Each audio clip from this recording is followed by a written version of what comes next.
Welcome back. Today I'll be taking you through a 10-minute workout to practice our hinge, lift, and squat movements. So if you'll remember, these are kind of the three foundational movements that are really important to learn, understand, and practice to help limit the impact that goes through our joints as we move throughout the day, and especially when we get into some of the more advanced strength training stuff. I also understand it can be super boring to just sit there in front of a mirror and hinge all day. So what I've done is just put together a little 10-minute workout so you can get your heart rate up, get a little bit of a burn going while you practice these movements. With that being said, all we're gonna need for this workout is going to be a kind of medium-sized weight. So if you have a medium-sized kettlebell or a dumbbell, that's all we're gonna use. Again, same thing with all our workouts. The most important thing here is safety. As we move through these workouts, we wanna make sure that you can do them without pain. So if you have to drop the weight or not use any weight at all, that's okay too. So to get started, I've got my timer and we're gonna start with that weighted hip hinge movement. So all we're gonna do, lift the weight up and move into weighted hip hinge. So loose knees, reach the hips back just till we feel tension in the hamstrings and back up. Nice work. At the very bottom, you should feel a nice pull on the hamstrings, and that's really where you wanna stop. So the other thing to look out for is that weight pulling you straight down. You don't want to bend forward and have that weight come forward there.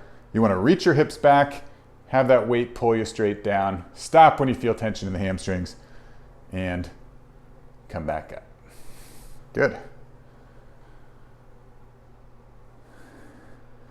Again, the hinge, that foundational movement. So many other movements are built on this and you use it throughout your day. Load the dishwasher, working at the sink, bending forward. So it's really important to get practice with this one. All right, good. Set the weight down. We're gonna move into the air squat. So to get set in the air squat, remember, start with your stance. Find the stance that's most comfortable for you, and then just make sure you unlock at the hips and come down. We're just gonna start with some air squats. Turn to the side so you can see. The other thing we wanna just practice, even if you can go lower, practice stopping right at when our thighs are kind of parallel with the ground there. If you go too low, sometimes that can put your spine in an unstable position, which we want to avoid. So again, go at your own pace. We're just doing air squats. We want it to be safe and comfortable. Good. Again, if you're not quite sure what stance you should be at, you can play around with some different stances. Try going narrower, try going wider, try going with your feet turned in or out. All right, one more. And then we're gonna go into our lift movement. So we're gonna set the weight on the ground and practice those lifts. So remember, put your feet right on the outside of the weight, come down to grab it, creating tension in the hips, lifting straight up. Nice work. The lift, another one of those movements, really important to get down to take pressure off of our back as we move throughout our day, lift anything up off the ground, build strength in those glute and hamstrings, which are gonna be super important, taking pressure off your low back in particular. Good. So again, make sure you're starting with your hips low. You're not having hips high with your chest down. You wanna keep your chest up as much as you can. If you're having a hard time controlling your spinal movement, there's kind of a lot of that going on. Remember to brace your abs, to lock that spine in position. Good. All right, we're gonna go back to the squat. Now we're gonna do a tempo squat, which just means we're gonna slow it down a little bit. It'll be 3 seconds down, 2-second hold at the bottom, and come up like you normally would. So here we go. 3, 2, 1, 1, 2. Stand on up. 3, 2, 1. 1, 2. Come on up. 3, 2, 1. 1, 2. Come on up. So again, just really trying to instill this movement pattern. We want to get so many reps of this that it just becomes automatic. You don't have to consciously think about each little cue. 3, 2, 1. The only way you do that is through repetition. 3, 2, 1. Good. 3, 2, 1. 1, 2. Back up. Okay, we're gonna go back to that weighted hip hinge. So that one we did first, we're gonna hold the weight right in front, feet about hip width apart, loose knees, reach the hips back, just till you feel tension in the hamstrings. Come back up. Again, we want that weight, should be traveling straight up and down, not forward. That's a sign that you're bending forward at the trunk and not reaching the hips back. Good. Good. So again, really the goal is just get these reps in to make it automatic. So that anytime you bend forward, you're kind of automatically in a hinge position, not rounded forward at your low back like that. Nice work. Got 5 more seconds here. We'll do 2 more.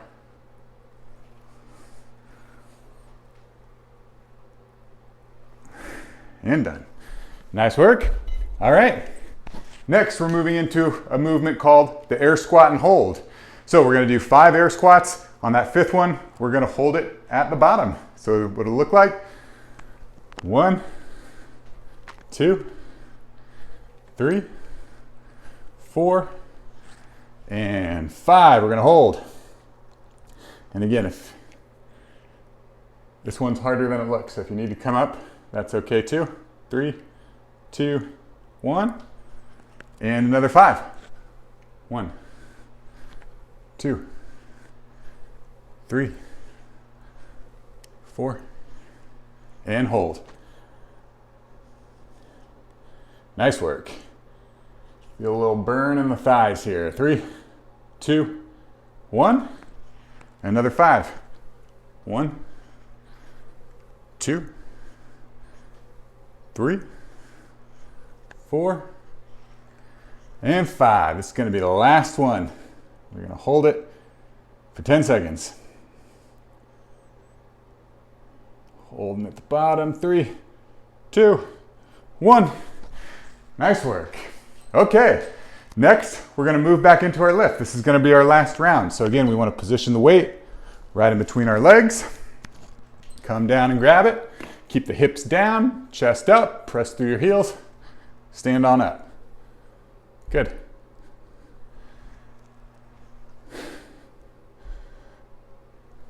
Main thing to keep in mind with the lift, again, hips down, chest up, and they come up together. So what you don't want is your hips to come up and then your trunk to come up.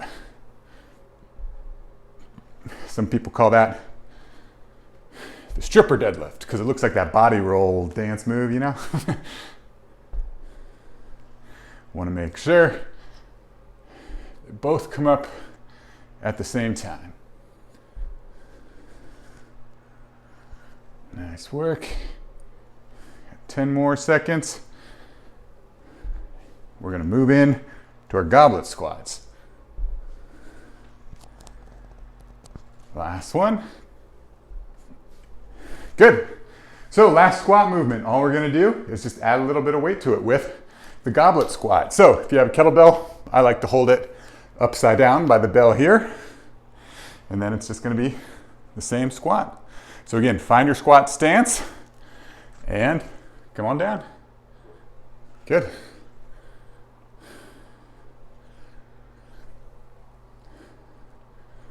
Nice work. Once you find your squat stance, remember, you initiate the movement by sending your hips back and then bring your hips down. That's an important point to remember. The hinge is about reaching your hips back. The squat is getting your hips down. It's important to know the difference between a hinge and a squat, especially as you get further into the strength training world. You don't want to hinge your squats, and you don't want to squat your hinges. Nice work. 10 more seconds. You can tell, getting a little bit tired here. Good, we got one more, and then we're done. Nice work. Set your weight down.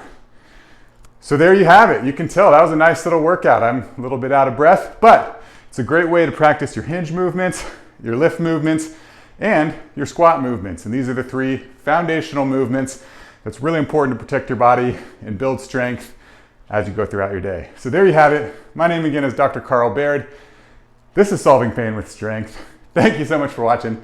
If you have comments or questions, leave them down below. Thanks again for watching.